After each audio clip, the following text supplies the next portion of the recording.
Amigos televidentes, muy buenos días. Gracias por estar en sintonía del Canal 33 y su programa Perspectivas. Esta mañana voy a conversar con el doctor René Hernández Valiente, ex magistrado de la Sala de lo Constitucional, y con él vamos a tratar de conocer o hacer un análisis de la interpretación que él hace sobre lo que está ocurriendo más bien al interior de la Corte Suprema de Justicia cuando la Sala de lo Constitucional declaró inconstitucional el nombramiento del expresidente licenciado Salomón Padilla al frente de la Corte Suprema de Justicia y obviamente también de la Sala de lo Constitucional. Doctor, buenos días, qué gusto tenerlo con nosotros nuevamente.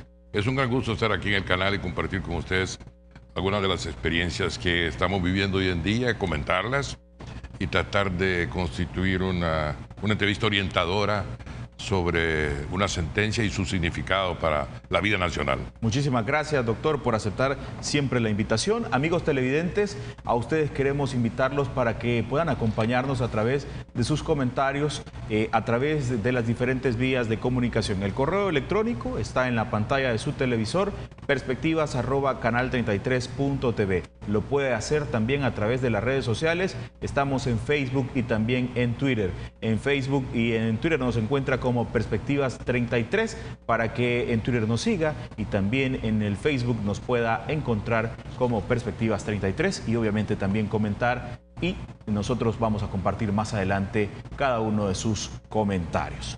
Doctor, me gustaría conocer en qué situación se encuentra la Corte Suprema de Justicia con la reciente declaratoria de inconstitucionalidad del presidente de la misma. Bien, yo creo que la democracia, la Constitución, el constitucionalismo, son ideas que afloran cuando hay una sentencia de la Sala de lo Constitucional, no de la Corte, que afecta la silla presidencial de un poder del Estado. Obviamente, aquí estamos hablando de una sentencia trascendental, porque es una sentencia aparentemente de efectos negativos, pero que hay que pensarla como parte de todo, de un buen cuido, diría yo, de los guardianes de la Constitución, que es la Sala de lo Constitucional, cuando declaran inconstitucional la elección, el acto legislativo en donde se eligió y su procedimiento al presidente Salomón Padilla. Obviamente no es un invento de la Sala de lo Constitucional declarar inválida la elección del presidente de la Corte y de la Sala. No es un invento de la Sala porque la Sala solamente puede funcionar a solicitud ciudadana en el caso de las inconstitucionalidades o a solicitud de cualquier persona que se sienta vulnerado sus derechos fundamentales en el caso de los amparos. En este caso, yo quisiera, Samuel, plantear que la Sala ha corregido la plana a la Asamblea Legislativa, porque la Asamblea Legislativa hizo mal su función. Es cierto que la Asamblea Legislativa tiene lo que nosotros los abogados llamamos libertad de configuración legislativa, lo cual quiere decir que puede pronunciar las leyes que quiera. Tiene libertad de elección de funcionarios, elección indirecta o de segundo grado, como se llama. Pero todo esto tiene que hacerlo con una delimitación, con una limitación que es la Constitución. Cuando se viola la Constitución, entra la Sala de lo Constitucional, que es el ente controlador de cualquier acto gubernamental, ya sean leyes, decretos, reglamentos, como reza la Constitución, o actos concretos como este, que no aparece, por cierto, en la Constitución, esa facultad de control de los actos concretos, sino que se ha desprendido de una jurisprudencia ya consolidada, y esto ya es un control aceptado por todas las esferas de gobierno en la actualidad, en este gobierno, especialmente en los anteriores, también en este a regañadientes en la Asamblea Legislativa, muy a regañadientes en la Asamblea, porque se les ha corregido la plana muchas veces. Ya son varias. Muchas veces. Y eso ha hecho que, por otro lado, esa repetición de inconstitucionalidades de actos legislativos ha hecho que se desprestigie la Asamblea y se prestigie más la Sala de lo Constitucional, especialmente los 4 que quedaron. Bueno, yo no los adjetivo porque yo pienso que ellos están cumpliendo una función constitucional y lo están haciendo en ese marco. A veces también supongo que con desagrado, porque no es fácil someterse a un juicio popular si lo que hago está bien o está mal. Si me permitieras un instante, yo quisiera hablar de esta sentencia, la cual creo definitivamente que va a ser analizada en la academia por las escuelas de Derecho, porque tiene una estructura y un desarrollo técnico, jurídico muy interesante, y que vale la pena que lo esbozáramos muy brevemente, y trataré de hacerlo muy concisamente. Y partiendo pues de que, repito, la sala no actúa de oficio, la sala tiene que ser solicitada en su servicio de control de constitucionalidad, y esto fue lo que hicieron los ciudadanos José Roberto Rugamas y Óscar Osvaldo Campo Molina. Este segundo lo vimos acá en el canal anoche, ¿no? Explicando un poco lo que había hecho.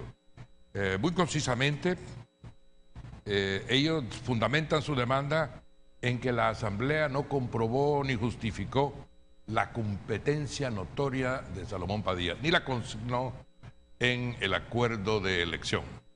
Y el segundo tema es que la militancia partidaria de Salomón Padilla es incompatible con el principio de independencia judicial que está en los artículos 176 y 172 de la Constitución. Esos son los dos argumentos que los demandantes esgrimieron ante la sala para solicitar la inconstitucionalidad de la elección. Dos temas que hemos escuchado recientemente a propósito de lo que usted mencionaba, que la Sala de lo Constitucional le ha corregido la plana a la Asamblea Legislativa, y en varias de estas resoluciones que ha emitido la Sala de lo Constitucional se ha escuchado el tema de la competencia notoria y también de la independencia. ¿Qué podemos entender, doctor, para ir también avanzando en este tema, como competencia notoria y también como la independencia a la hora de poder administrar un cargo de este tipo? Bien, efectivamente, además de plantearse en la demanda, ya ha habido, ya esto me iba a referir adelante, pero lo podemos anticipar, ya se había explicado la obligatoriedad que tiene la sala de ser coherente y congruente con sus actuaciones anteriores, que en derecho se llama el precedente judicial, o en este caso el autoprecedente, porque es la misma sala la que lo ha dado, que constituye lo que todos los abogados conocemos muy claramente como jurisprudencia. La jurisprudencia, el precedente, es vinculante para la sala porque cuando se dan situaciones iguales tiene que haber la misma resolución. Ya se había dado en el caso de la Corte de Cuentas de la República. Correcto. Cuando se habló de dos cosas, de la independencia necesaria para el ejercicio de una función jurisdiccional, sobre todo. Ahí se habla de que los jueces, los magistrados de la Corte de Cuentas, los magistrados del Tribunal Supremo Electoral, son jueces, y como jueces están obligados a la imparcialidad, están obligados a la independencia, pero además tienen que tener idoneidad.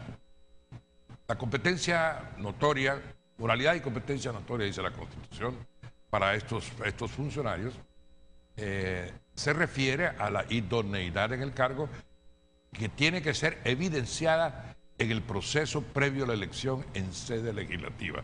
Esto significa que la Asamblea Legislativa tiene que ver, como ella quiera hacerlo, evidenciar la competencia, la idoneidad que el candidato tiene para la función que va a desempeñar. Ahí hay un requisito finalista, es decir, si a mí se me va a nombrar Pues, obviamente tengo que ser abogado. Es decir, no se puede nombrar a un médico, a un ingeniero, juez, si no sabe derecho. Entonces, eso es la idoneidad, eso es la competencia notoria. Que no solamente tiene el candidato que tenerla, sino que la Asamblea tiene que consignarla, evidenciarla en el procedimiento electoral, en los documentos anexos a una elección. En ese legajo documental tiene que aparecer evidenciada la competencia. Y la independencia habla no solamente de la jerarquía que puede existir en un juez. En el caso de los magistrados no hay jerarquía, pero ellos son la máxima jerarquía en el Poder Judicial. Pero la independencia habla de que no tiene que haber ninguna dependencia, ni especialmente la político-partidista. Y sobre esto también la sentencia, cuando habla del orden de los temas que desarrolla 9 temas muy concisamente.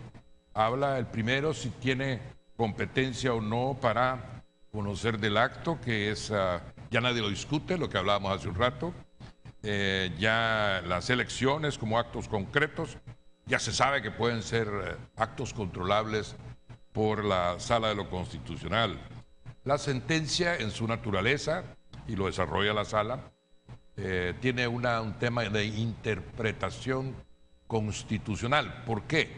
Porque la defensa, pobre por cierto, de la Asamblea Legislativa, pobre y equívoca, de la Asamblea Legislativa, es decir, aquí no aparece en el texto la prohibición de que un candidato a magistrado no pueda pertenecer o que tenga prohibido pertenecer a un partido político. Y si no aparece en el texto, no existe en el mundo jurídico. El fiscal no afirma esto, pero sí dice que no ve la inconstitucionalidad, y Salomón Padilla dice que él tiene el derecho fundamental de optar a un cargo público y, de acuerdo con el 72, de afiliarse a un partido político legalmente constituido o que existente o uno nuevo que pueda existir. Entonces Salomón Padilla dice que se le ha violado su derecho fundamental. La Sala dice que ese derecho existe, pero que no es absoluto.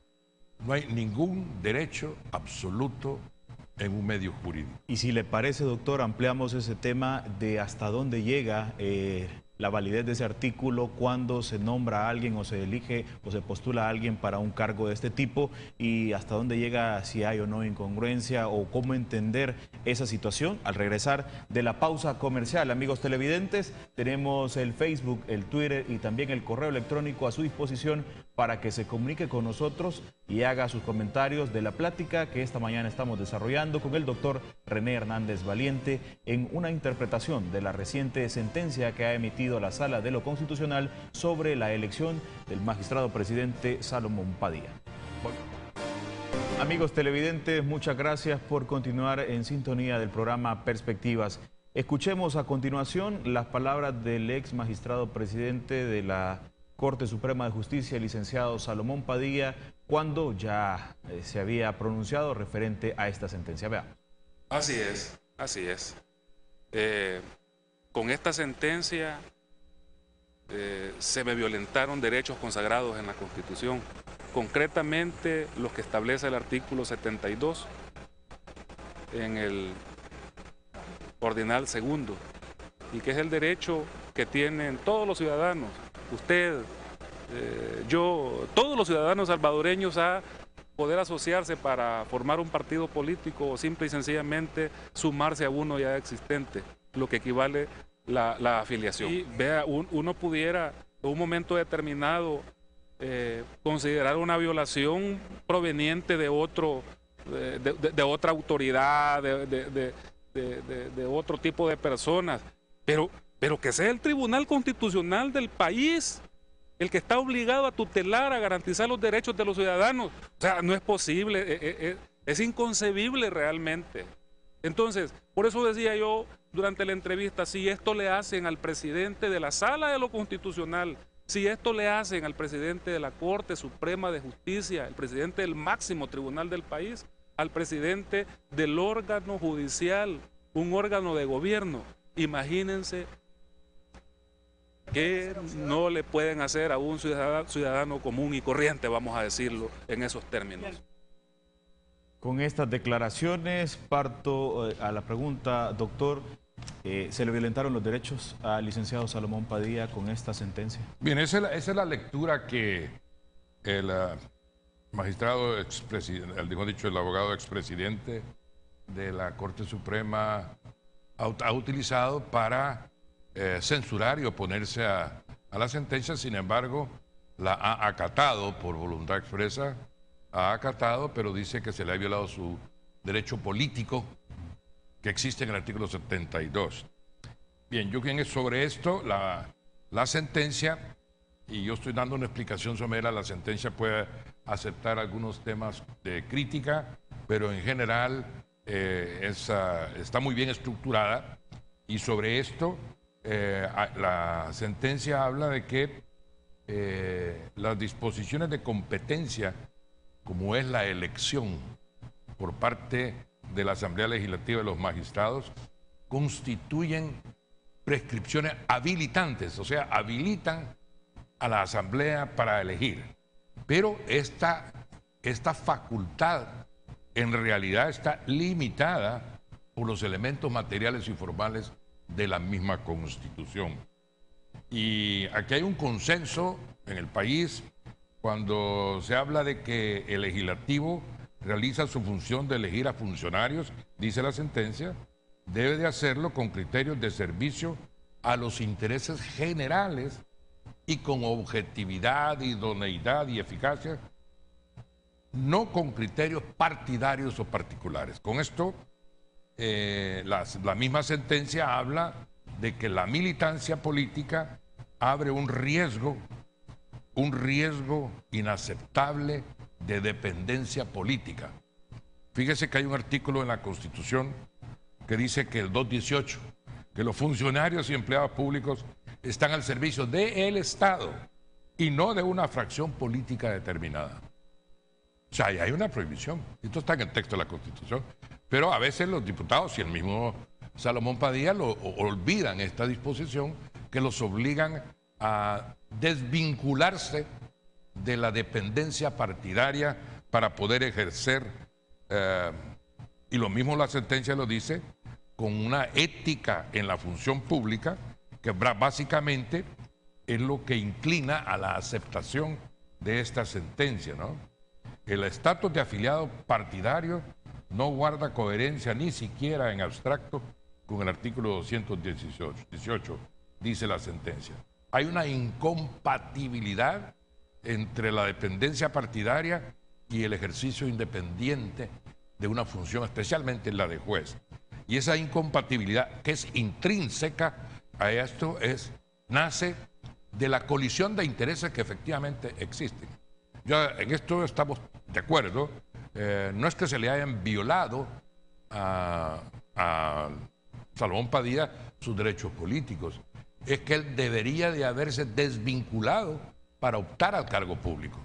No puede permanecer vinculado, dependiendo, porque el hecho de pertenecer a un partido político hace que el miembro de ese partido asuma las obligaciones, y sus obligaciones son mantener el partido, ayudarle en todo lo que sea, militar, seguir su ideología, en fin, hay una inclinación política total que no puede coexistir con la independencia e imparcialidad de un juez. Cuando usted menciona ese punto, me recuerda lo que ocurrió con la licenciada Silvia Aguilar cuando fue elegida para fungir al interior de la Corte de Cuentas de la República. Ella un día antes renunció a su partido político, y vamos al caso del licenciado Salomón Padilla. Si él hubiera hecho eso, también corría el mismo riesgo al final y se estaría siempre cayendo en la afiliación política, la haya tenido, la siga teniendo, y el hecho de haberse inscrito en un partido político lo descartaba para ostentar el cargo.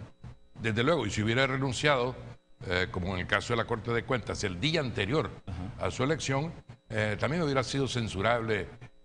Sin embargo, en el caso del abogado Padilla, lo que él ha retado al sistema político constitucional. Él ha dicho, Yo soy FMLN y continúo siendo FMLN, pero esto no me inhibe para ser magistrado, y ha olvidado los principios que hablamos de la ética de la función pública. Fíjese que hay un artículo del 208 de la Constitución que habla de la conformación del Tribunal Supremo Electoral y dice que los partidos que llevan el mayor número de votos son los que eligen 3 magistrados, pero hay 2 magistrados que los elige la Corte Suprema de Justicia. Presenta las ternas y lo elige la Asamblea. Esos candidatos no deben de tener ninguna afiliación política. Sería absurdo que dijéramos, yo magistrado puedo estar afiliado políticamente, pero designo al Tribunal Supremo Electoral a 2 que no son miembros del partido político. Caeríamos en un absurdo de interpretación del artículo 208, que es el que habla de esto. Luego, hay un olvido intencional de la ley de la carrera judicial, porque ellos dicen que no aparecen ni en el texto de la Constitución ni de las leyes ninguna prohibición, lo cual es falso. Sí aparece en la ley de la carrera judicial una disposición que dice el ejercicio de un cargo de la carrera es incompatible con la participación en política partidista. Esto es pertenecer a cuadros de dirección o ser representante de partidos políticos o realizar actividad proselitista. Artículo 26 de la carrera judicial. O sea, sí hay una prohibición. La afiliación partidaria indiscutiblemente que es un derecho. Y hay la prohibición del artículo 82, que ya lo vimos, es un derecho fundamental, lo acepto, pero no es un derecho absoluto. Tiene estas limitaciones. Y fíjese que haya precedentes de interpretación en donde se ha hablado, en el caso de Silvia Aguilar, ¿no? Es uno de, fue yo pensaría que el hecho de que sea elección indirecta y que sea un derecho de la Asamblea Legislativa elegir o nombrar a los magistrados no constituye un derecho tampoco absoluto. Está el marco de la Constitución y cuando se expresa que no existe ninguna prohibición para desestimar la militancia política partidaria para elegir a un funcionario, en realidad se está violentando un texto expreso de la Constitución. El artículo 268 de la Constitución expresa que son documentos fehacientes. Fehacientes quiere decir que se deben de tomar como parte de la Constitución todas las actas, las transcripciones de los debates en la Constituyente y los documentos anexos a ella. Dentro de estos hay uno que es el fundamental, que es el informe único de la Comisión Preparatoria, que también lo transcribe la sentencia porque está demostrando que sí hay texto escrito, que hay prohibición expresa, cuando en el principio, cuando en el informe único se habla de una incompatibilidad especial. El informe único, que es el que se refiere al artículo 268, expresa que los integrantes de la sala tendrán que ser la que designará, la Asamblea Legislativa designará directamente los integrantes de la sala. En atención a que ellos ejercitan una función administrativa y administra una justicia que reúne caracteres de orden político, no de política partidista, sino de aquella que se refiere a la interpretación de las normas constitucionales que son normas políticas, pero excluye la política partidista. También la Comisión expresó que la composición de la Sala de lo Constitucional puede ser determinante para fijar en el futuro el rumbo del progreso en el cumplimiento de las disposiciones programáticas de la Constitución. Y dice que debe mantener en todo tiempo su independencia para poder dictaminar cuando así lo pide un ciudadano sobre la constitucionalidad de las leyes. Y enfáticamente afirmaron los constituyentes Hay algo que la Comisión requiere dejar claro en el espíritu de la Comisión.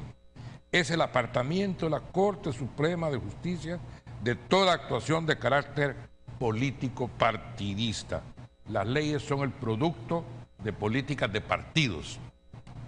Su control de su constitucionalidad es el producto de la interpretación independiente de la ley fundamental. Y en cuanto al presidente de la Corte Suprema de Justicia, dice la Comisión Redactora de la Constitución, es obvio que su cargo es absolutamente incompatible con toda actividad de orden partidista. O sea, sí existe textualmente en el informe de la Comisión, que ha sido desestimado por la misma Asamblea y muy pobremente defendido en el escrito que presentó la Asamblea en este caso, porque inclusive comete algún tipo de aberración jurídica cuando dice que no existe ninguna interpretación hermenéutica. Usa ese término. Interpretación y hermenéutica en castellano son lo mismo. La hermenéutica jurídica es la interpretación que se hace del derecho. Entonces, me parece que debería la Asamblea tener mejores asesores constitucionales que usen una terminología que no unívoca y no tan flagrantemente pobre. Yo diría que en salvadoreño tenemos un dicho, decimos que la ignorancia es atrevida, pero cuando es producto de una expresión legislativa, es inaceptable la ignorancia constitucional. Nos quedamos en este punto, amigos televidentes, y hacemos una pausa comercial. Regresamos con más. Amigos, muchas gracias por quedarse con el Canal 33. Esta mañana conversamos con el doctor René Hernández Valiente y hacemos una interpretación de la reciente sentencia de la Sala de lo Constitucional que declara inconstitucional el nombramiento del licenciado Salomón Padilla como presidente de la Corte Suprema de Justicia. Doctor, hay otro tema que está latente también, y es que la Sala de lo Contencioso tiene un proceso abierto en contra de estos 4 magistrados que han declarado inconstitucional el nombramiento del presidente de la Corte Suprema de Justicia. Proceso en el que también estarían analizando la elección de estos 4 magistrados. Y la pregunta es, ¿estamos a las puertas de que los mismos magistrados de la Corte Suprema de Justicia hagan que nos quedemos sin Sala de lo Constitucional? Bien, veamos cuál es la situación, los hechos en sí, cuál es el momento y lo fáctico, y tal vez un poquito especular cuáles son las proyecciones que pudieran haber. En el marco jurídico, en el marco de la Constitución, la Sala de lo Contencioso admitió una demanda muy criticada en el ambiente jurídico y académico sobre todo, la admisión porque constituye una admisión excepcional, va más allá de que la ley de la jurisdicción contencioso administrativa establece en cuanto a en qué casos procede una admisión de inconstitucionalidad. Y anoche lo mencionaba el doctor Borgo Bustamante aquí en este canal, el interés difuso y el rechazo a cualquier gestión de los amicus curiae que se realizó en el contexto del proceso contencioso administrativo en la Sala de lo Contencioso, que busca decapitar a la Sala de lo Constitucional. Como este intento es obvio y está en el texto mismo de la demanda contenciosa, el demandante dice: vengo a pedir que usted me quita a estos 4 magistrados de la Sala de lo Constitucional porque quieren destituir a Salomón Padilla. O sea, se dice por qué y en qué caso. La reacción de la Sala de lo Constitucional fue en primer lugar una medida cautelar que a mi juicio no debieron de haberla dado, pero la dieron e inmediatamente... ¿Por qué, doctor? Porque no había todavía un proceso. El proceso nace cuando se admite. Entonces, ahí sí ya cabía pero ya no dieron una medida cautelar, sino que lo que dieron fue una resolución de inaplicabilidad. La inaplicación en nuestra Constitución es un control que se llama control difuso. Este control difuso está en manos de cualquier juez, cualquier tribunal de la República que vea cuando va a pronunciar sentencias, dice el artículo 155 de la Constitución, cuando se va a pronunciar sentencia, los tribunales tienen el derecho de inaplicar un texto, un acto que contraría la Constitución. Y esto es lo que hizo la Sala de lo Constitucional. Y declaró inaplicable el proceso iniciado en lo contencioso, pero no solo inaplicable, sino que se fue argumentando que había habido una avocación y que había habido una violación a la independencia. Inaplica no solo el proceso en sí, sino desde el punto de vista de la eficacia de una resolución, lo que puedan ser sus efectos o productos más adelante. O sea, todo ese proceso tiene una limitación jurídico-constitucional que nace de la sala de freno. Usted no puede continuar resolviendo, sala de lo contencioso.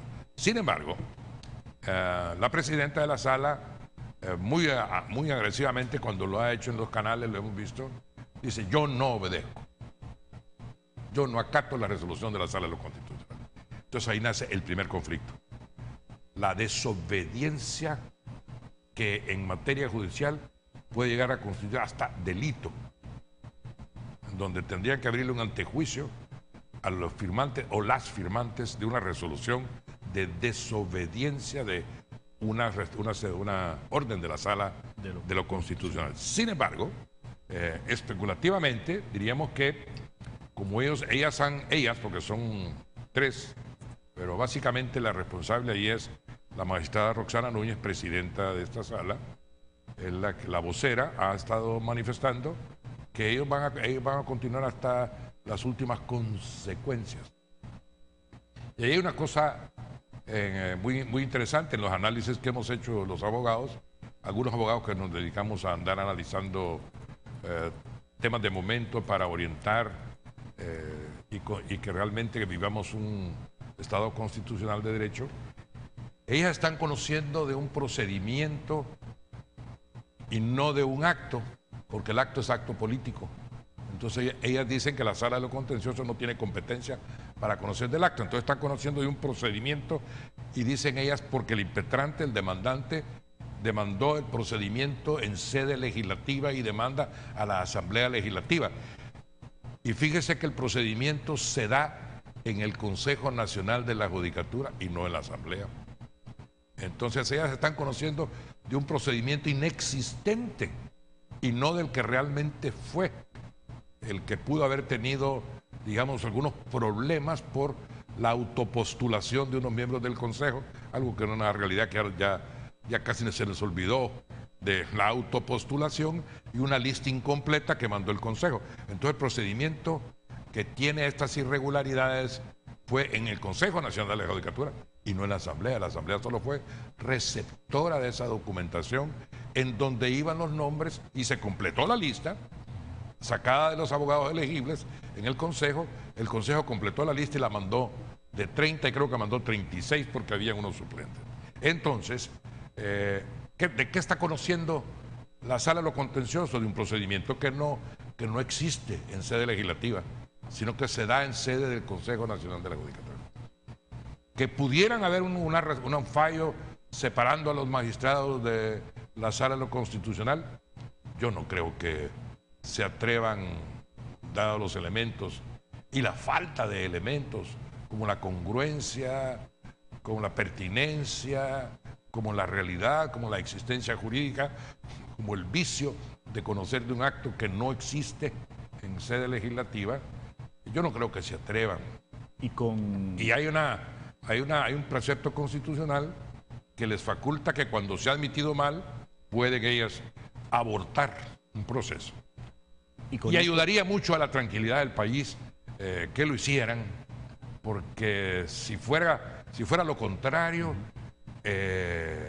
yo creo que el caos que crearían la protesta de la sociedad civil, la protesta ciudadana, que ya ha votado hasta decreto 743 de todos los partidos políticos, sería tan grande que no podemos dimensionar qué alcances pueda tener.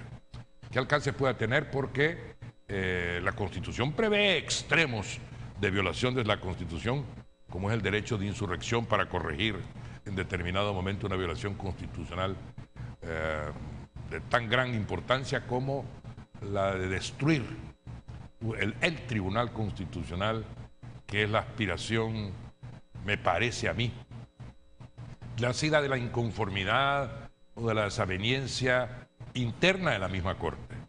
Por eso es que yo he expresado que el mensaje que la Corte Suprema da no es de un ente colegiado que está en el tope de la justicia, sino que es de una sumatoria de magistrados y magistradas que viven en constante pleito. Y a mí realmente como abogado, no diría que me da pena ajena, siento pena por lo que ahí ocurre, porque da vergüenza ver que no se puedan poner de acuerdo, que desde la diferencia política no puedan pensar en función de un país, en función del ciudadano al quien debe protección, en función de la Constitución que la deben de tutelar y guardar. Doctor, ¿y existe la posibilidad que la Sala de lo Contencioso resuelva en respuesta a esta decisión que ha tomado la Sala de lo Constitucional? No tiene que ver, realmente no tiene que ver. Aquello es un proceso distinto. Aunque el demandante dijo, y yo pido la destitución de los 4 magistrados porque quieren quitar a Salomón Padilla. Lo dijo en la demanda. Conceptualmente son procesos distintos. Y así deben de resolverse, ¿no? Yo realmente pienso, no quisiera especular sobre un fallo estimatorio en sede contencioso administrativa. Más bien quiero pensar de que se pueda reconocer la ligereza en la admisión y no pronunciar un fallo estimatorio al final que separe a los magistrados de la Sala de lo Constitucional, quienes a su vez tendrían algunos recursos, porque las resoluciones de la Sala de lo Contencioso Administrativa, cuando violan la Constitución, son controlables, paradójicamente, por la misma Sala de lo Constitucional. O sea que la resolución en Sala Contencioso Administrativa ha sido y es controlable constitucionalmente por la Sala de lo Constitucional. ¿Qué pasa no por los 4 que van a ser separados, pero sí por sus suplentes, ¿verdad? ¿Qué pasa con este mensaje que se está dando cuando la Sala de lo Constitucional declara inconstitucional uno de los nombramientos, y no solo este, sino que procesos anteriores de los que hemos mencionado a lo largo de la entrevista, en Corte de Cuentas, la misma Corte Suprema de Justicia? ¿Por qué antes no se hablaba o no se escuchaba fuertemente de estos temas, doctor? Bien, porque quizá había más un mejor condicionamiento político al derecho. Y aquí lo que hay es, y lo ha habido en todas partes del mundo, en el mundo moderno, diría yo que en el último siglo, lo que hay es un conflicto entre derecho y política. Y política institucional, léase Asamblea Legislativa como foro político. La Constitución no es una camisa de fuerza. La Constitución tiene limitantes en favor de la convivencia pacífica de todo un pueblo. Entonces, el mejor instrumento que nace del mismo pueblo es la Constitución para ayudar a una convivencia pacífica desde las diferencias políticas. Esto se pierde muchas veces de vista. Y yo señalo algo mucho más grave, y es que encontramos, cuando vemos aquí la interpretación hermenéutica o teleológica que menciona la Asamblea Legislativa, equívocamente, veo que aún en esas esferas, o sobre todo en esas esferas, se hace gala de la incultura constitucional. Falta cultura constitucional. falta entender que el constitucionalismo es una tabla de salvación para conservar un orden, para conservar reitero, un mejor modo de convivir en un país bajo las distintas banderas políticas, pero bajo la democracia, y que ésta sea representativa, por supuesto, en un momento en que hay una globalización y que estamos hablando de comunicarnos con el mundo y vivir en el mundo más que en un paisito, en todos los sentidos de nuestra vida. Me parece que tenemos que manejar una mejor cultura jurídica y se ha avanzado, yo creo que se ha avanzado, porque yo recuerdo cuando empezamos en la Corte Suprema hace 20 años, hubo un maestro de Derecho Constitucional que expresó que en El Salvador habíamos tenido, y en El Salvador hay más, decía él, constituciones que constitucionalistas. Y habíamos tenido 13 constituciones, ¿no? Entonces pienso yo que el momento es un poco distinto. Tal vez ya los constitucionalistas son más, porque ya hay en las carreras de Derecho hay hasta maestrías en Derecho Constitucional, posgrados, ya se habla más de lo que es la Constitución, de constitucionalismo. Entonces yo, como un proceso ordenado para llevar adelante un país de mejor forma. Esos dos factores, el conflicto entre derecho y política y la falta de cultura constitucional, es la que genera, aún en sede legislativa, estas malas resoluciones, malos decretos, inconstitucionales decretos que van a terminar a la sala de lo constitucional. Pero el remedio está allí, y el remedio se ha dado. Por mucho que persistentemente la presidencia de esta Asamblea Legislativa insiste en dar actos inconstitucionales, en hacer elecciones a regañadientes, a aceptar y acatar lo que la sala le ha dicho, pero a regañadientes porque lo demuestra. Entonces, en vez de elegir a los magistrados cuando se les ha corregido la plana, él dice desígnase, nómbrase, pero no dice elijo, porque sería acatar el fallo de la sala. Y él no puede manifestar que ha cometido un error. ¿Es esto soberbia legislativa?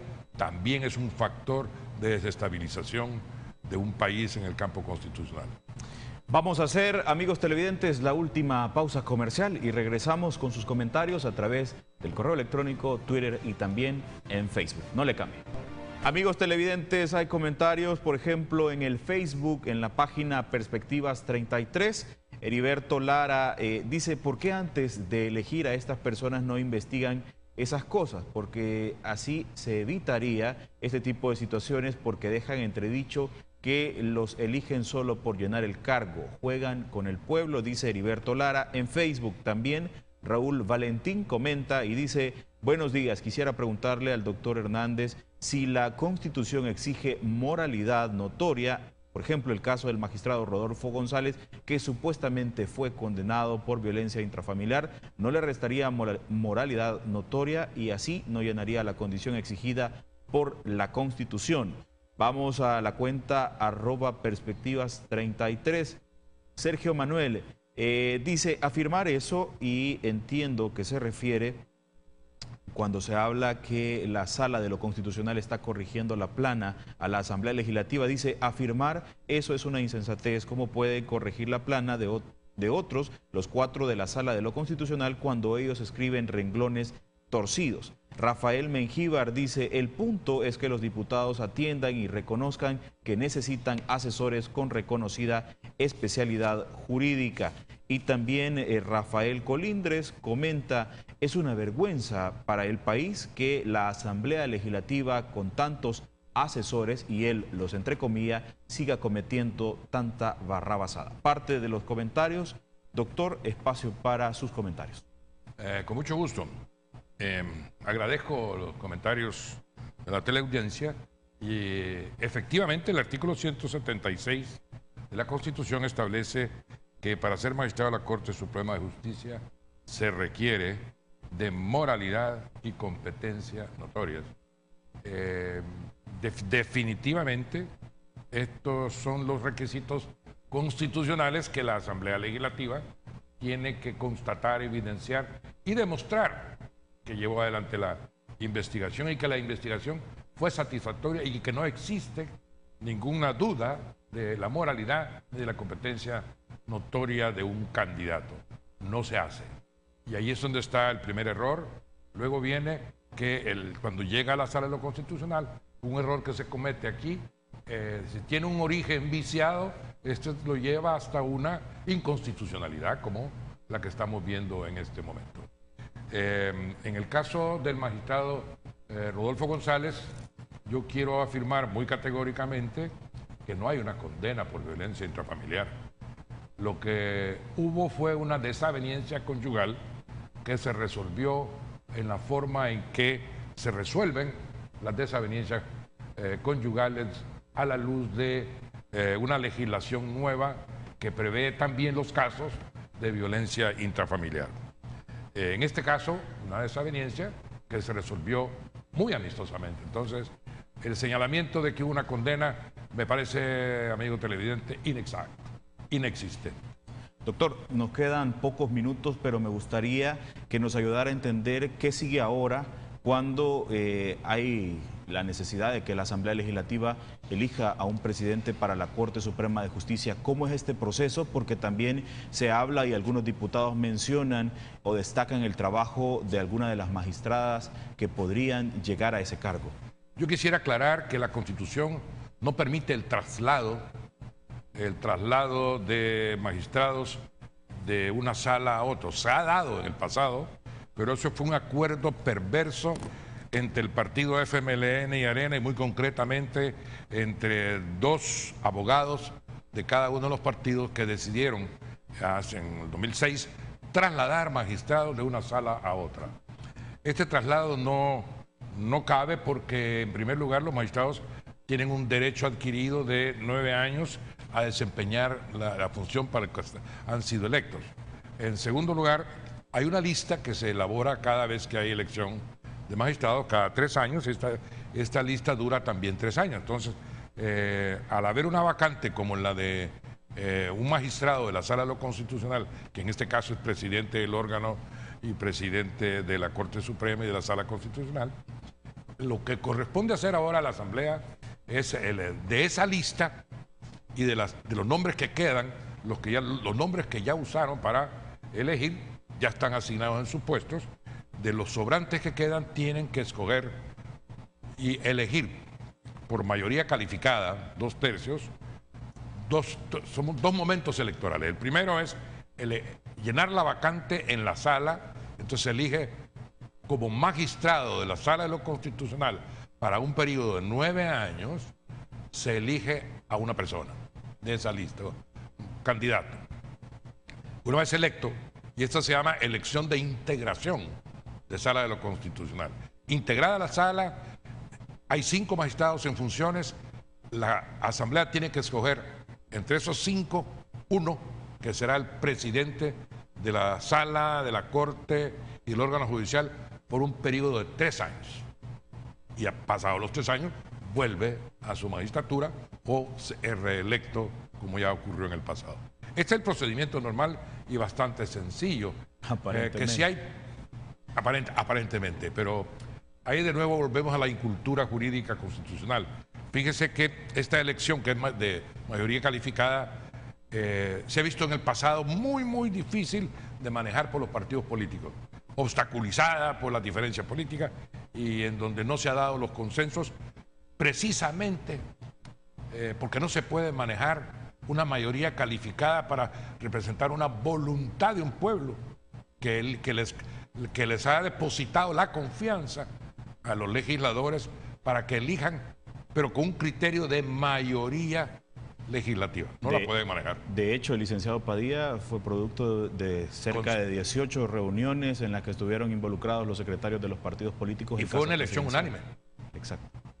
Bueno, entonces, pero ahí hubo una necesidad de usar un sistema que a nadie nos gusta, y es la participación del presidente de la República como mediador para conciliar a los partidos políticos y que fueran a la Asamblea ya con casi que un mandato de la mesa de negociación en la Asamblea, en la Presidencia de la República, y llegaron a la Asamblea y casi con el mandato, y ahí sí el apodo de chivos se da porque votaron, porque aquellos se acordaron, no es que naciera de mi voluntad, sino que acepto como una solución para el problema que teníamos en el momento. Doctor, muchísimas gracias por venir esta mañana. Es un gran gusto, Samuel, de compartir esta mañana algunos temas de naturaleza constitucional e institucional y ver lo que va a pasar. Dios bendiga a nuestro país y a los señores legisladores cuando les corresponda escoger la persona que va a integrar la sala de lo constitucional y desde luego escoger un mejor presidente en lo que tenemos, en donde no haya cuota partidaria para la administración de ese poder del Estado, que debe de ser un poder neutro, no perteneciente a ningún partido político como está haciéndolo en este momento, en donde señalamos sin ambajes que el Poder Judicial administrativamente es el poder que está más vestido de rojo en el país, lo cual no es aceptable. Debe haber una meritocracia y no hay idoneidad de la que hemos hablado para el desempeño de los cargos públicos a que están obligados nuestros funcionarios y empleados del órgano judicial. Muchas gracias, doctor. Buenos días. Buenos días, Samuel. Amigos televidentes, a ustedes también gracias y buenos días. Será hasta la próxima.